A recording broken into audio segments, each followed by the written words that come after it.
intitulei o tema desta noite de os acontecimentos finais serão rápidos. Na verdade, eu tomei emprestada uma frase da escritora inspirada Ellen White, já vou ler para você daqui a pouquinho o trecho, né, em que ela fala isso, mas antes eu quero começar lendo a Bíblia. Espero que, se você tem uma Bíblia aí com você, perto de você, que você também a tome agora e abra comigo em Tito, capítulo 2, versos 11 a 13. Eu gosto muito desses versos aqui, sempre gostei desse texto, e neste momento em que estamos vivendo essa pandemia, eu acho que eles se tornam ainda muito mais relevantes, né? Em 3 versos aqui, o apóstolo Paulo ele apresenta uma série de coisas importantíssimas para a nossa vida como cristãos. Então, se você está com a Bíblia aí, por favor, abra comigo e vamos ler aqui Tito, capítulo 2, versos 11 a 13, que dizem assim: Portanto, porquanto a graça de Deus se manifestou salvadora a todos os homens, educando-nos para que, renegadas a impiedade e as paixões mundanas, vivamos no presente século sensata, justa e piedosamente, aguardando a bendita esperança e a manifestação da glória do nosso grande Deus e Salvador, Cristo Jesus. Veja, o texto começa mencionando aqui a graça. E claro, sem a graça salvadora de Cristo, sem aquilo que ele fez por nós na cruz do Calvário, nós nem estaríamos aqui nesse momento refletindo sobre a grande esperança da volta de Jesus. A graça é tudo. Graças ao sangue de Cristo vertido na cruz, nós temos a esperança da salvação e a esperança do resgate final por ocasião da volta de Jesus. Veja, a graça de Deus se manifestou salvadora a todos os homens. Então ela inclui todas as pessoas, não importa de onde sejam, quem sejam, ok? A graça é abarcante. E ela, uma vez aceita, nos educa para que possamos viver de maneira sensata, piedosa e justa neste mundo, neste presente século. Veja, para que nós possamos ter sensatez, o Espírito Santo nos dá isso, para que possamos viver de maneira justa e piedosa, Deus nos permite viver dessa forma. Então, se você aceita a graça de Cristo e aceita Jesus em sua vida como seu Salvador, você pode então contar com essa ajuda divina para viver de modo santo, consagrado a Deus.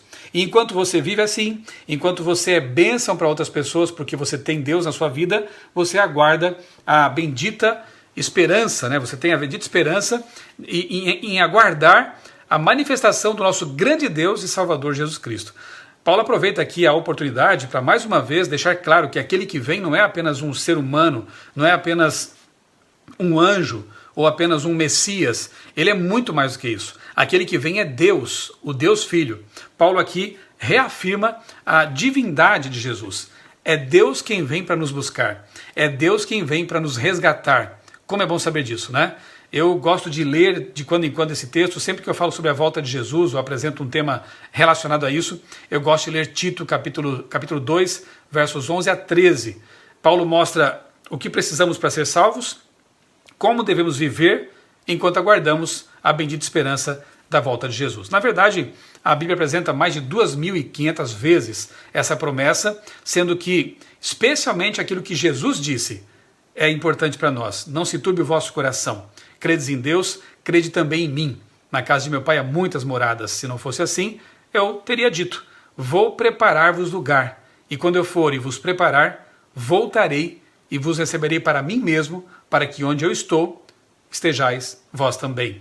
Jesus disse isso, está registrado em João capítulo 14, versos 1 a 3. Jesus nunca mentiu. Tudo o que ele disse se cumpriu e está se cumprindo. Portanto, ele vai voltar. Agora, a pergunta é: quando? Vamos ler aqui esse trecho aqui, espero que você consiga visualizar aí na sua tela. Um trecho que está aí do Testemunhos Seletos, volume 3, página 280. É dali que emprestei o título desta palestra. Os acontecimentos finais serão rápidos. Veja o que Ellen White escreveu ali. Os dias em que vivemos são solenes e importantes. O Espírito de Deus está gradual, mas seguramente sendo retirado da terra. Pragas e juízos estão já caindo sobre os desprezadores da graça de Deus. As calamidades em terra e mar, as condições sociais agitadas, os rumores de guerra são portentosos, são grandes, grandiosos, prenunciam a proximidade de acontecimentos da maior importância. As forças do mal estão se arregimentando e consolidando-se. Elas se estão robustecendo para a última grande crise. Grandes mudanças estão prestes a operar-se no mundo e os acontecimentos finais serão rápidos. Aí está. Grandes mudanças estão se operando no mundo. E, de fato, com essa pandemia aí causada pelo novo coronavírus, nós temos visto uma série de agendas sendo implementadas, sendo adotadas de maneira muito rápida, coisas que pareciam quase impossíveis de ser levadas avante numa democracia, por exemplo, estão agora acontecendo aí diariamente, né? Já são realidade. Então isso confirma o texto em que Ellen White diz que os acontecimentos finais seriam rápidos, né? E que mudanças sociais, políticas, enfim, ocorreriam assim de forma acelerada devido às circunstâncias reinantes no planeta. Aí sim, a pergunta: quanto tempo falta? Bom, antes de mais nada, sempre é bom recordar pelo menos dois textos claríssimos na Bíblia em que Jesus disse: quanto ao dia e à hora, ninguém sabe. Isso está em Mateus 24, 36. Mas alguém pode, quem sabe assim, brincando, dizer: dia e hora ninguém sabe, mas quem sabe a semana possa ser sabida, né? Ou então o mês, né? Veja, aí Atos 1,7 diz: não lhes compete saber os tempos ou as datas que o Pai estabeleceu pela sua própria autoridade. Nem os tempos, nem as datas. E eu quero te convidar, depois, quando você tiver um tempo, para ler o capítulo 3 deste livro aqui, Eventos Finais. Nesse capítulo, Ellen White ela fala de maneira bastante firme contra pessoas, né, que se atrevem a marcar datas, a estabelecer algum tipo de prazo para a volta de Jesus. Queridos, Cristo não quis que nós vinculássemos, que nós linkássemos nosso preparo espiritual a alguma data específica. Ela é bem clara aqui nesse capítulo em dizer que depois de 1844 não haveria nenhum tempo profético assinalado na Bíblia. Então, o que Deus quer é que nós estejamos preparados todo o tempo.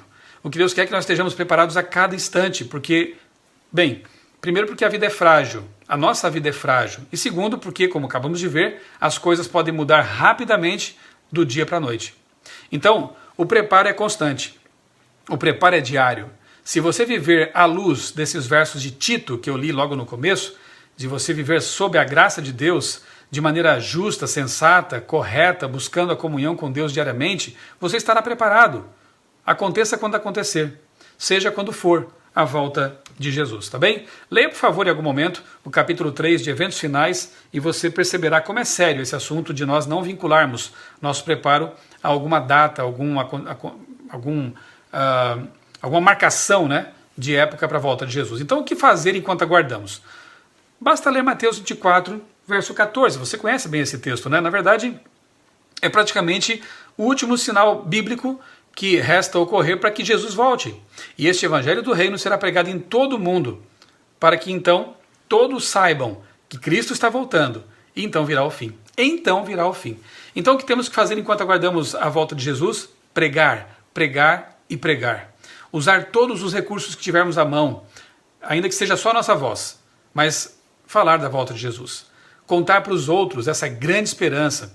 Sabem, eu entendo que os discípulos, eles conseguiram ter muito sucesso em sua pregação, obviamente que porque tinham o poder do Espírito Santo com eles, da chuva temporã, mas também porque eles tinham saudade de Jesus. Também porque eles tiveram tanta intimidade com Cristo que a partida de Jesus para o céu foi para eles muito dolorosa. E eles entenderam, quando ouviram o sermão profético de Mateus 24, né, que pregando o Evangelho, de alguma forma, eles poderiam apressar a volta de Jesus. E o que eles fizeram? Passaram a vida pregando a respeito de Cristo. Tanto é que eles foram chamados, se eu não me engano, em Antioquia, de cristãos. Inicialmente, esse nome, né, esse termo, foi usado de forma pejorativa. Depois tornou-se uma honra. Eu me sinto feliz e honrado de ser chamado de cristão. Naquele tempo era um termo pejorativo, como eu disse, era um deboche. Por que foram chamados cristãos? Porque tudo que eles faziam tinha a ver com Jesus. Eles almoçavam falando de Jesus, eles jantavam falando de Jesus, eles faziam de jejum falando de Jesus, eles caminhavam, brincavam, em tudo na vida deles, Cristo estava envolvido. No casamento, nas transações comerciais, nas viagens, em tudo. Pergunto, será que nós hoje, no século XXI, temos também vivido dessa forma? Será que quando nos chamam de cristãos, realmente somos como os primeiros cristãos? Estamos tão apaixonados por Jesus que o nosso maior desejo é vê-lo voltar e que por isso a nossa principal missão tem sido pregar o Evangelho? Pregar para os filhos, pregar para o cônjuge, pregar para os parentes, pregar para os amigos, colegas de trabalho, sempre com sensatez, como diz Paulo, né? Sempre com piedade, com bondade, com mansidão, com respeito, mas pregar, falar desse nosso grande amigo Jesus. Então, vamos viver como os primeiros cristãos, amar tanto Jesus que o nosso maior desejo é um dia vê-lo voltando nas nuvens dos céus. Enquanto você espera, não fique de braços cruzados, esteja ativo, esteja pregando o Evangelho. Muito bem, feita essa introdução, digamos assim, eu quero rapidamente aqui pontuar com você, porque eu creio que se você já lê a Bíblia, se você conhece a Palavra de Deus, você deve estar bastante familiarizado com essas profecias, basicamente extraídas de Mateus 24, que eu vou agora rapidamente mostrar para vocês, tá bom? Mateus 20, na verdade aqui é 2 Pedro, né? Falei Mateus 24, mas como o Novo Testamento apresenta várias profecias em vários livros, né? Eu começo com 2 Pedro capítulo 3, versos 3 e 4, que é justamente o sinal dos escarnecedores. Bem, cada vez que alguém faz chacota ou debocha de alguém que prega sobre a volta de Jesus, essa pessoa acaba cumprindo uma profecia. Que interessante, não é? Toda vez que alguém acha graça dessa pregação sobre a segunda vinda de Cristo, porque Jesus não falou isso como uma piada, Jesus foi muito assertivo e sério, e muito... bem, ele não estava brincando, resumindo, né, quando falou que ia voltar. Quando alguém debocha disso, quando alguém ri dessa promessa, está na verdade rindo daquilo que Jesus disse. Então esses escarnecedores acabam de alguma forma cumprindo também uma profecia bíblica. Outra profecia tem que ver com as guerras, né? Isso sim agora em Mateus 24, 6 e 7. Bem, alguém pode dizer, guerras sempre houve. Tudo bem, é verdade. Mas as duas piores guerras aconteceram no século passado, século XX. Você conhece a Primeira e a Segunda Guerra Mundial. Milhões de pessoas, segundo alguns cômputos, né, até 20 milhões de pessoas morreram nessas duas guerras sangrentas, né? E a coisa não para. Na verdade, eu vou mostrar para você agora algumas notícias bastante recentes, ocorridas aí nesses últimos dias, como por exemplo esta aqui. China é alertada para risco de confronto militar com os Estados Unidos. Porque o coronavírus tem ocupado tantos noticiários, a gente quase não ouve falar dessas notícias que estão também aí preocupando muita gente. Uma delas é um possível confronto aí entre China e Estados Unidos e também Rússia. Você verá aqui noutra notícia. Ó. Navios da Marinha Americana estão operando no mar de Barents, lá da Rússia. E pela primeira vez desde 1980. Eu me lembro bem do tempo da Guerra Fria, 1980 até 90 ali, 92, né? Eu me lembro muito bem desse período de instabilidade, de medo. A minha geração, ela viveu a sua infância, adolescência, pré-adolescência, marcada pelo medo de que o mundo fosse destruído por uma guerra nuclear. E, gente, o coronavírus não é a única preocupação no momento, não, viu? Essa preocupação da Guerra Fria parece que está voltando, olha só. Parece uma reedição do que a gente viveu lá nos anos 80. Rússia ameaça Estados Unidos com ataque nuclear por causa de nova arma de Trump. Notícia de poucos dias atrás. Então está havendo uma movimentação aí militar, né, nos bastidores. Talvez poucos estejam atentos a isso, porque estão mais preocupados nesse momento com a saúde, e óbvio que isso preocupa, né? Mas rumores de guerra, como diz Mateus 24, estão acontecendo exatamente neste momento. E guerras neste tempo têm potencial tremendamente devastador, né? Há bombas, há armas atômicas envolvidas aí. Claro que, profeticamente, não acontecerá uma guerra de dimensões mundiais com armamento atômico antes que os ventos sejam soltos lá pelos anjos do Apocalipse. Se você não entende bem esse assunto que eu estou falando, quero te fazer um convite. Quarta-feira que vem, eu começarei aqui com 3 amigos teólogos uma série sobre o Apocalipse. Toda quarta-feira às 19h30 nós vamos transmitir em 4 canais no YouTube. Eu vou depois postar aqui em minhas redes sociais um cartaz com o tema direitinho, para que você possa então acompanhar essa série que terá 6 partes, 6 lives feitas em 6 semanas aí diferentes, tá bom? Sucessivas. Eu quero que você Se sinta convidado e convide pessoas também para acompanhar essa série que começa na semana que vem, na quarta-feira que vem, tá bom? Temos muita coisa importante para estudar em Apocalipse e eu creio que seja um momento muito oportuno para a gente conhecer essa mensagem de esperança contida no livro do Apocalipse. Outro sinal triste demais é o da fome. E não necessariamente porque haja falta de comida no mundo, mas falta de distribuição justa, falta de compaixão. Aliás, é outro sinal, né, que o amor de muitos se esfriaria, como disse Jesus, e de fato é lamentável ver que um percentual tão pequeno da humanidade acumula tanto dinheiro, enquanto a parte absolutamente maior da humanidade vive com poucos recursos e muitos desses na pobreza absoluta. Isso é muito triste e é outro motivo pelo qual nós devemos ansiar que Jesus volte logo.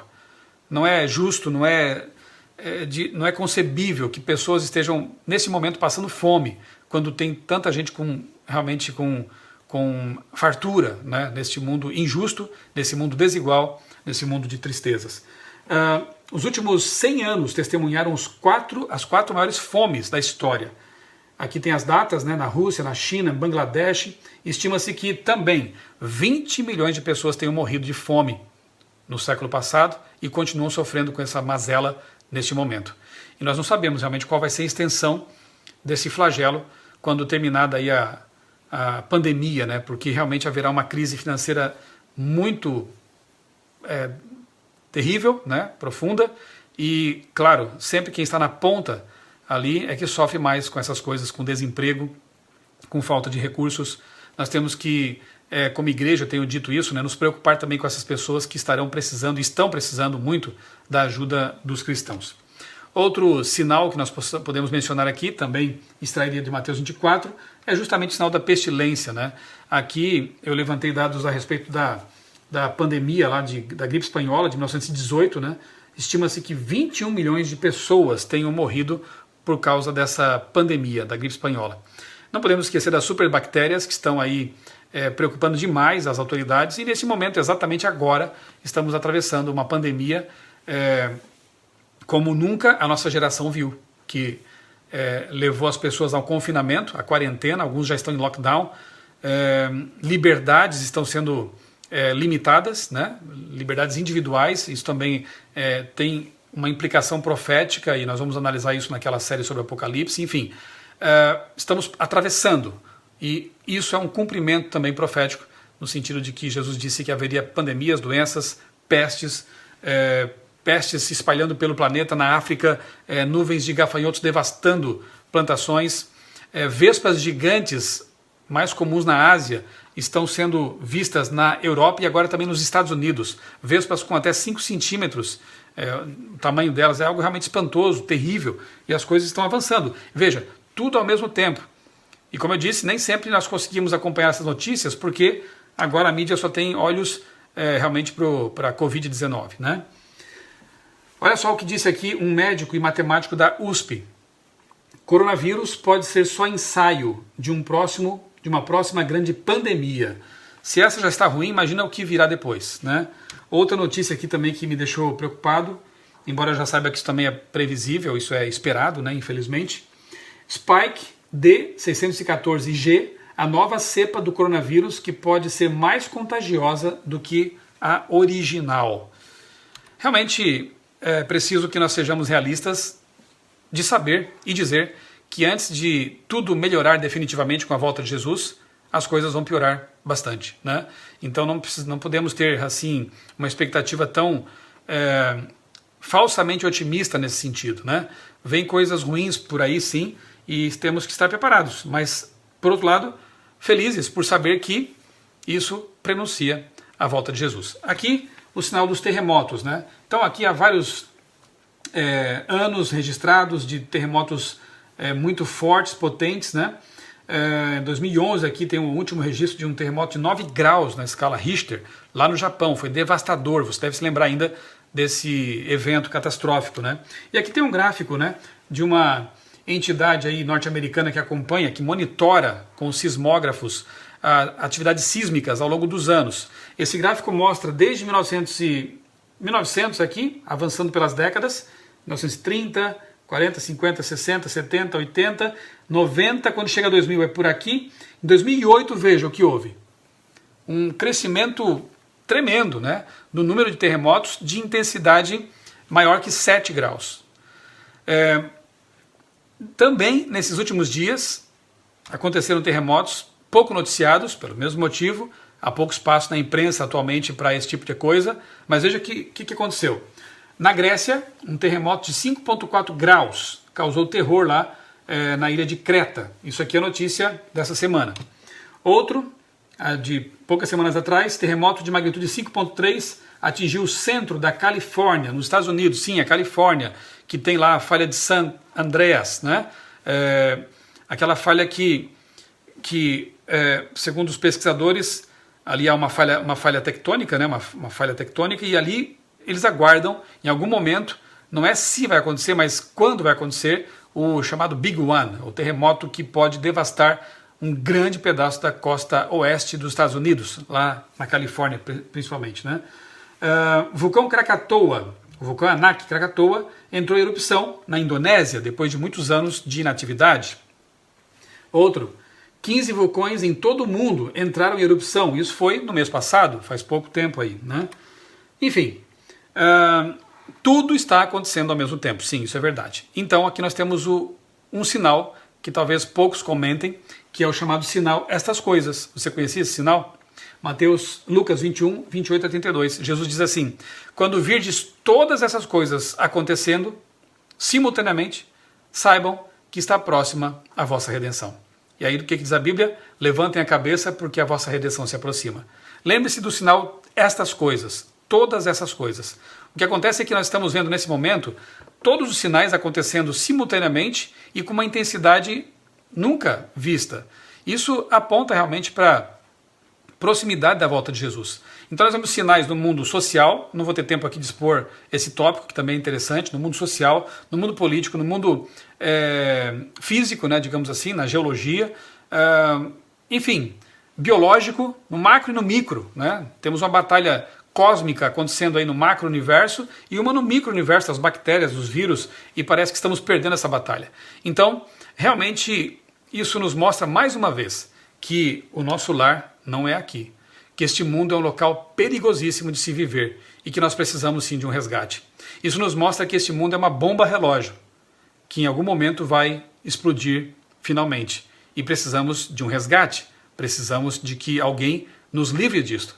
Eu quero recordar aqui o que eu já falei numa outra live, só para mostrar como realmente nós vivemos num planeta frágil. As pessoas esquecem muitas vezes, né, porque talvez tenham uma conta bancária recheada, porque talvez tenham muita saúde, mas se esquecem de que o próprio planeta é frágil. Veja só, em 2012, nós nos livramos por pouco, por uma semana na verdade apenas, de uma explosão solar que teria atingido a Terra em cheio. E se tivesse acontecido isso, olha, em 1859 aconteceu uma explosão solar semelhante a essa que atingiu a Terra em cheio. E aí naquele ano, todos os transformadores e telégrafos, especialmente no hemisfério norte, foram queimados. Só que no século XIX, a humanidade dependia não tanto assim de energia elétrica como hoje. Se hoje houvesse uma explosão, uma ejeção de massa coronal, como se diz, ou um flare, essa explosão solar, que atingisse a Terra em cheio, nós voltaríamos à Idade Média praticamente em questão de horas. E isso quase aconteceu poucos anos atrás, 2012. Eu creio sim que, pela misericórdia de Deus, nós ainda estamos por aqui, aguardando a volta de Jesus. Não fosse isso, realmente teríamos sido destruídos por vários motivos. Por exemplo, um outro motivo aqui de preocupação, o supervulcão Yellowstone, lá naquele parque famoso dos Estados Unidos, do desenho Zé Colmeia, lembra? Ali há um supervulcão que, se explodir, levará pelos ares um bom pedaço de terra e afetará uma área gigantesca dos Estados Unidos. E isso tudo, todos esses motivos, como uma explosão solar, um supervulcão, um terremoto na Califórnia, intensificariam aquilo que já está começando a acontecer, uma crise financeira sem precedentes. E quando as pessoas ficam privadas de saúde ou de condições financeiras para existir, elas realmente apelam para um poder maior, elas até cedem sua liberdade para que a segurança seja restabelecida. E é nesses momentos em que nós vemos realmente poderes ditatoriais, isso está descrito no Apocalipse, seria bom estudarmos mais atentamente esse assunto. Poderes ditatoriais entram em cena se valem desse momento de medo natural ou artificialmente alimentado e aí conseguem implementar suas vontades, seus desejos, suas agendas, ok? O mundo é um lugar inseguro, frágil e por isso, mais do que nunca, aquele Salmo 121, versos 1 e 2 é significativo. Eleva os meus olhos para os montes, de onde virá o meu socorro? A resposta é: o meu socorro vem do Senhor, que fez os céus e a terra. Você crê no Deus Criador Todo-Poderoso? Você acredita que Deus realmente criou o universo? Veja como é importante nós não apenas cremos em Deus, mas cremos no Deus certo, o Deus da Bíblia. O Deus que, segundo o mandamento do sábado, lá de Êxodo capítulo 20, versos 8 a 11, é aquele que fez os céus, a terra, o mar e as fontes das águas. É o Deus Todo-Poderoso. Se Ele é o Criador do universo, Ele pode também sustentar a nossa vida. Ele pode nos manter em meio a uma crise, uma tragédia, uma situação difícil, e mesmo que morramos, mesmo que ainda percamos a vida e adormeçamos para este mundo, Deus vai nos ressuscitar na volta de Jesus. Essa é a promessa de um Deus Todo-Poderoso. Os montes não podem me oferecer segurança. Os recursos humanos são falíveis e são finitos, mas os recursos da providência divina são infinitos. O poder de Deus é infinito e imensurável. Em quem você vai confiar? Nessas horas de crise, nós somos convidados a pensar nisso. E eu entendo, e repito isso, já disse em outras lives também, que embora não seja Deus o causador dessas mazelas, isso é fruto do pecado, consequências do pecado, Deus se vale, Deus utiliza essas situações para nos convidar para Ele. É Deus como que usando, como dizia C.S. Lewis, um megafone para gritar, dizendo: filhos, voltem para mim, eu estou aqui. Na verdade, eu sou a única solução para este planeta e para a sua vida, para perdoar os seus pecados, purificar você e deixar você preparadinho para me encontrar quando Jesus voltar nas nuvens dos céus. Esse é o nosso Deus, precisamos confiar nele. Tem um tópico ainda que eu gostaria de tratar com vocês aqui em poucos minutos, porque ele também está ganhando uma certa projeção nos meios de comunicação. Bem, Ellen White chama de ato culminante do engano. Eu já vou, daqui a pouco, ler com você esse texto. Veja só, tudo bem, até aqui eu falei para pessoas que creem na Bíblia, acreditam em Deus, querem se preparar para a volta de Jesus, e o diabo está tentando de todas as maneiras enganar essas pessoas. Quer seja marcando datas para criar um falso reavivamento, quando as datas passam vem a frustração, o desânimo, alguns abandonam a fé. Quer seja pela indiferença, o diabo leva as pessoas a pensar que não vale a pena perder tempo com isso. Pelo escárnio, como nós vimos aqui em 2 Pedro, né? Uma das profecias que se cumpre quando as pessoas escarnecem. Enfim, pelo fanatismo, pela indiferença, Satanás tenta desviar as pessoas do verdadeiro evangelho. Mas o que dizer então das pessoas que não creem absolutamente em nada, ou pelo menos nada que diga respeito à Bíblia, à religião e à volta de Jesus? Satanás é inteligente demais, ele tem um repertório bem grande de enganos. Veja que interessante. Alguns ateus famosos da história, como Carl Sagan, Stephen Hawking e outros, acreditavam piamente, eu diria assim, que um dia a humanidade faria contato com extraterrestres, com alguma raça superior, alguma raça alienígena. Pense que momento apropriado para que supostos extraterrestres viessem aqui nos ajudar a sair do atoleiro em que nos metemos. Ano passado, dizem aí os estudiosos do espiritismo, que se cumpriu uma profecia, digamos assim, de Chico Xavier, em que ele dizia que a partir de 2019, em algum momento, chegaríamos à data limite e a humanidade faria contato com espíritos, não deste mundo. E aí você vê uma convergência entre espiritualismo e ufologia. As coisas começam agora a convergir. E eu entendo por que, na verdade, isso acontece. Porque a mente por trás de todas essas ideias é a mesma. Então, é para ele muito fácil agora causar essa convergência. Carl Sagan escreveu um livro chamado Contato, em que ele conta, numa ficção científica, né, como seria então o primeiro contato com raças alienígenas. Um cientista respeitado, um astrônomo, acreditava nisso. E Stephen Hawking gastou até dinheiro do próprio bolso para financiar projetos de tentativas aí de rastreamento de sinal de vida inteligente fora da Terra. Stephen Hawking, aquele grande físico britânico, estudioso de buracos negros e outras questões aí avançadas da física, né? Teoria das cordas. Eu tenho aqui alguns livros dele muito interessantes. O clássico, né, mais conhecido, Uma Breve História do Tempo. Stephen Hawking não acreditava em Deus, mas acreditava em extraterrestres. Acreditava que um dia a humanidade fará contato com esses seres. Muito bem, não são só eles. Na verdade, grandes setores da mídia e mesmo aquela que diz ser científica, como, por exemplo, revistas de divulgação científica popular, como é o caso da revista Galileu, trazem matérias como esta, veja só. A sua religião está pronta para lidar com os alienígenas? Eles nem mais colocam, assim, uma dúvida, né? Tipo, a sua religião estaria preparada? Não, eles já assumem como fato. Nós vamos fazer contato com alienígenas. E como ficará a sua religião?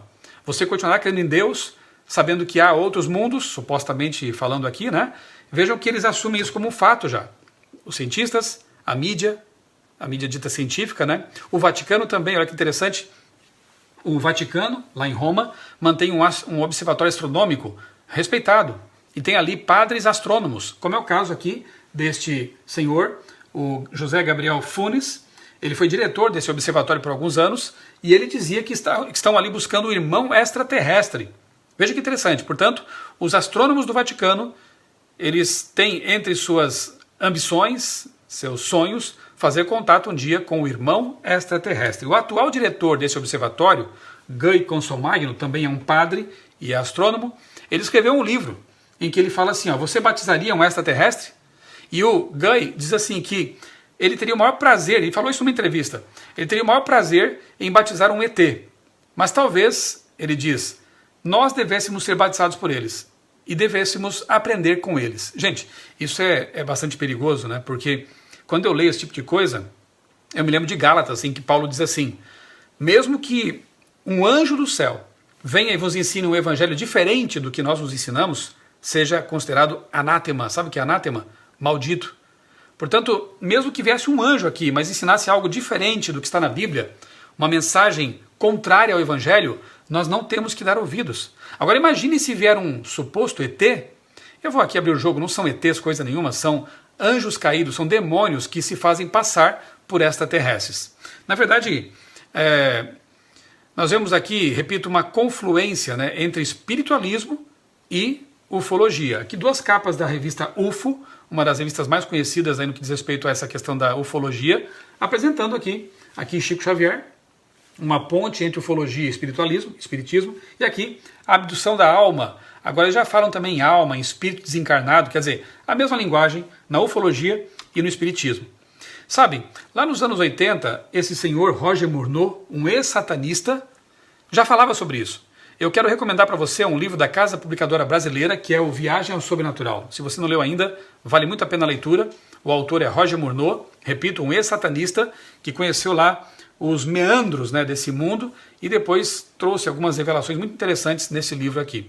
Roger Murnau já falava que a ufologia está entre uma das artimanhas satânicas para enganar as pessoas e predispô-las a aceitar o que Ellen White chama de o ato culminante do engano. Veja que interessante.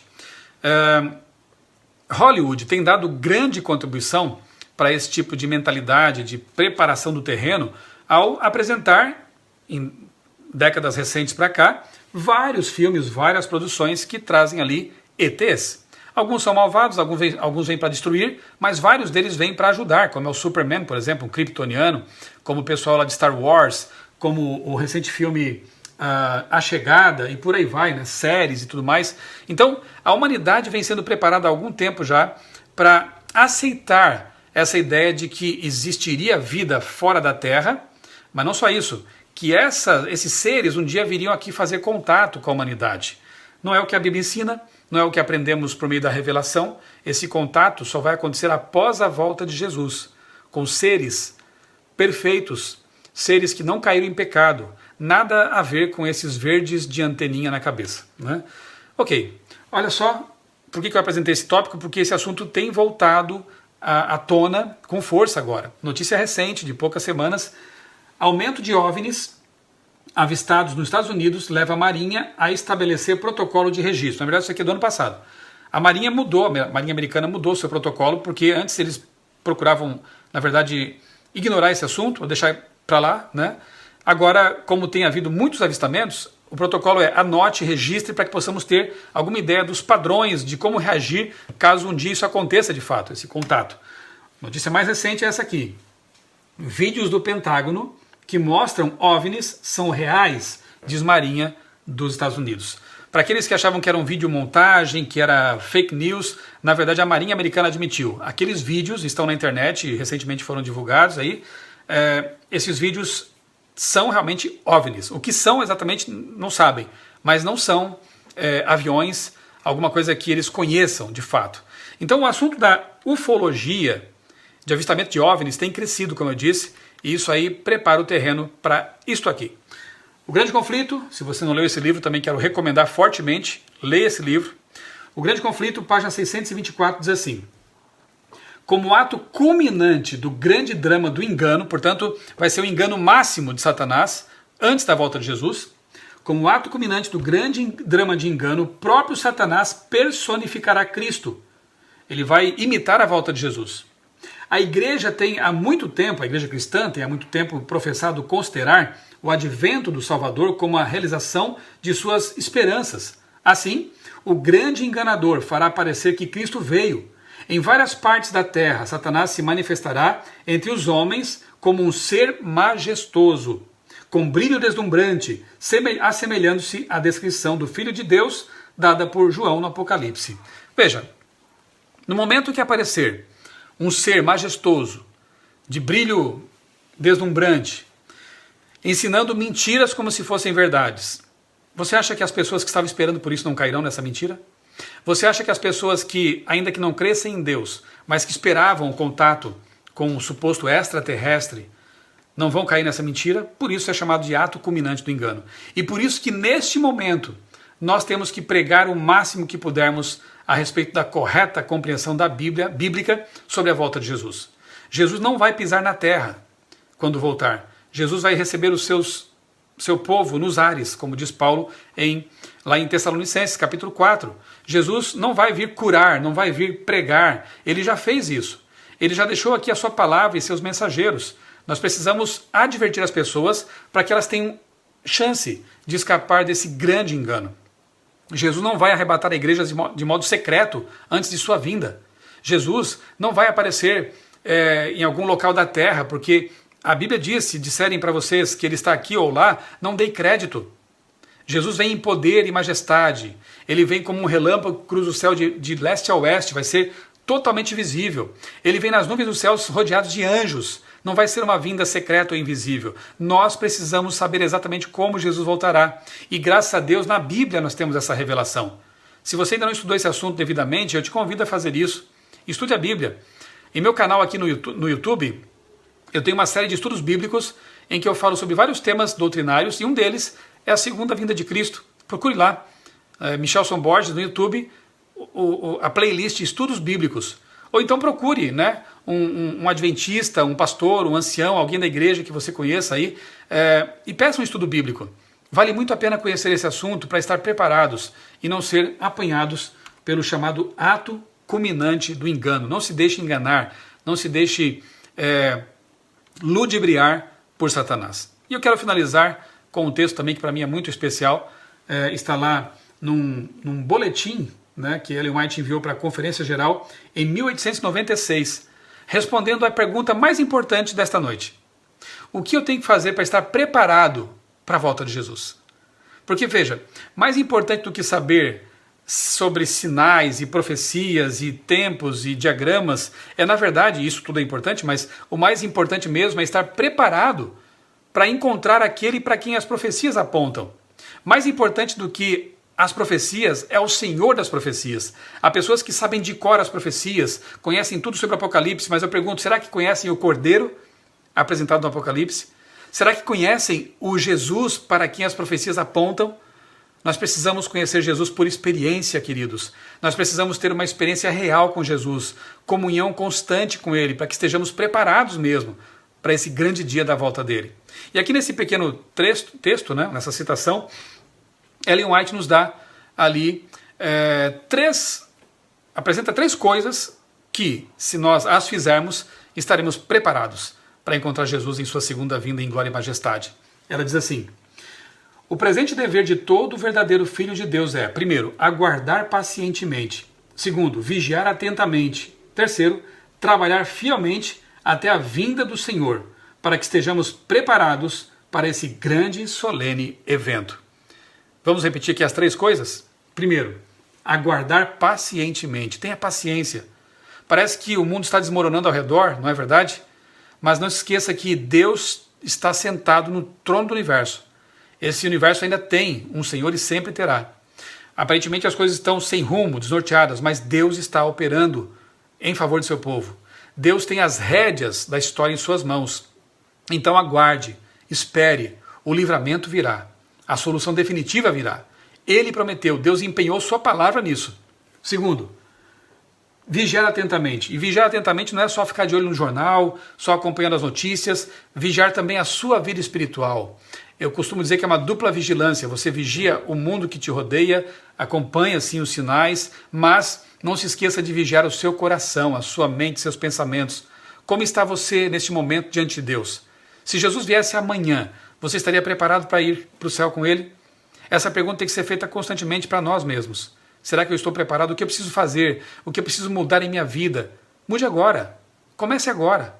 Tome a decisão firme agora de abandonar, quem sabe, esse pecado acariciado que está afastando você de Deus, esse mau comportamento, esse mau hábito que está mantendo você longe do Senhor Jesus. Que tal abandonar isso nesse momento? Que tal correr agora para os braços de Jesus pedindo: Senhor, me dá forças para que eu possa ser um vencedor, para que eu possa viver para sempre contigo. Se esse é o seu desejo, você deseja acima de tudo isso, eu tenho certeza que você vai ser um vencedor. Você vai contar com o poder de Deus para vencer tudo que tem que ser vencido em sua vida, tá bem? E a terceira dica, digamos assim, é: trabalhe fielmente até a vinda do Senhor. Olha aí, Mateus 24:14 de novo. Nós não podemos deixar de enfatizar essa profecia. E será pregado esse evangelho do reino. E a pregação do evangelho tem que ser feita por nós. Você tem que se dispor a trabalhar para Deus. Você precisa trabalhar fielmente, até porque, trabalhando para Deus, você não perceberá o tempo passar. Deus poderia ter comissionado os anjos para pregar o evangelho. Em alguns lugares, até quando é impossível que seres humanos o façam, creio que Deus tem feito isso por meio de anjos, de sonhos. Louvado seja Deus por isso. Mas Ele prefere contar conosco. Porque seres humanos salvos sabem do que seres humanos perdidos precisam. Seres humanos que já foram machucados pela doença chamada pecado têm anticorpos para poder oferecer para aqueles que não têm. Seres humanos que foram machucados pelo vírus do pecado conhecem o caminho da cura e podem levar isso a outras pessoas. Então Deus conta com você. Deus espera que você apresente aos outros o evangelho da salvação, o evangelho da volta de Jesus, essas promessas maravilhosas contidas na palavra de Deus. Tome tempo, aproveite, quem sabe, esses momentos de pausa para se familiarizar com a palavra de Deus, com a Bíblia Sagrada. E uma vez que você conheça essa mensagem, apresente-a a outras pessoas. Se você tem vergonha de falar, peça a Deus coragem. Eu tenho certeza que Ele vai lhe conceder coragem. Uma oração que eu sempre faço a Deus é a seguinte: Senhor, coloca no meu caminho hoje alguém para quem eu possa falar de Ti. Coloca no meu caminho hoje, em uma viagem, em uma ida à mecânica, ao supermercado, coloca alguém em meu caminho para quem eu possa, no mínimo, dar um livro missionário. E sabe que Deus sempre tem atendido essa minha oração. Deus sempre tem me dado oportunidades de falar do amor dEle, das promessas contidas na Bíblia, e isso me alegra muito.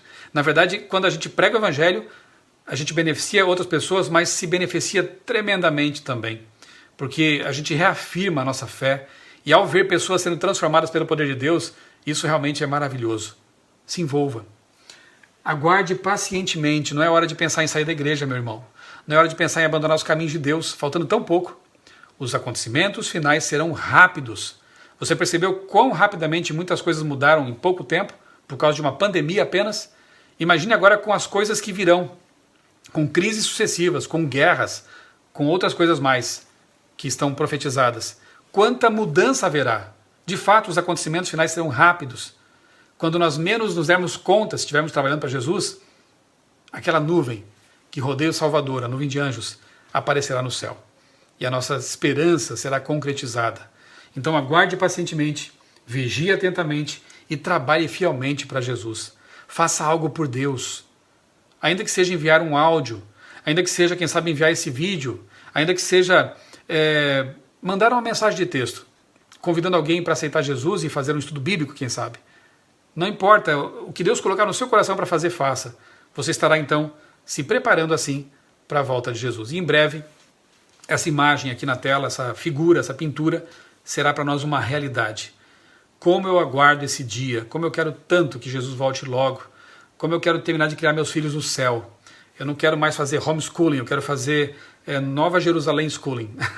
Eu quero realmente que meus filhos, que a minha esposa, que os meus pais, que meus parentes, meus amigos, todos aqueles para quem eu puder falar, estejam todos um dia comigo e com Jesus para sempre no lar celestial.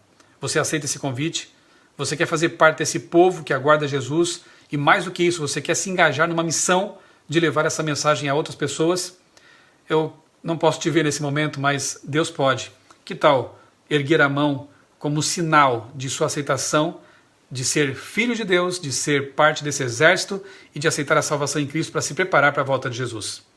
Louvado seja Deus por sua decisão e eu espero realmente que um dia possamos nos encontrar, se não aqui, em breve, na Nova Jerusalém, redimidos para sempre. Vamos orar? Querido Deus, muito obrigado pelas promessas maravilhosas que encontramos em Tua Palavra. Ó Deus, obrigado porque nesses momentos em que estivemos aqui refletindo sobre Tua Palavra, com certeza decisões foram tomadas. Pessoas decidiram se aproximar de Ti, conhecer mais a Tua Palavra e se preparar para a volta de Jesus. Bom Deus, atende a esses pedidos, ouve, Senhor, esses clamores, visita essas pessoas e mantém-nas firmes em Teus caminhos até a volta de Jesus. Obrigado, Pai, pelos recursos que temos à mão para nos conectar, apesar do distanciamento social, nos conectar virtualmente e assim manter acesa a nossa fé. Que ninguém se perca pelo caminho, que todos nós estejamos firmes até aquele grande dia quando veremos o Teu rosto e estaremos para sempre contigo e com os nossos queridos na Canaã Celestial, redimidos, salvos e livres de todo perigo. Dá-nos, ó Deus, uma boa noite de repouso, na companhia dos Teus anjos, nós pedimos agradecidos, em nome do Senhor Jesus. Amém.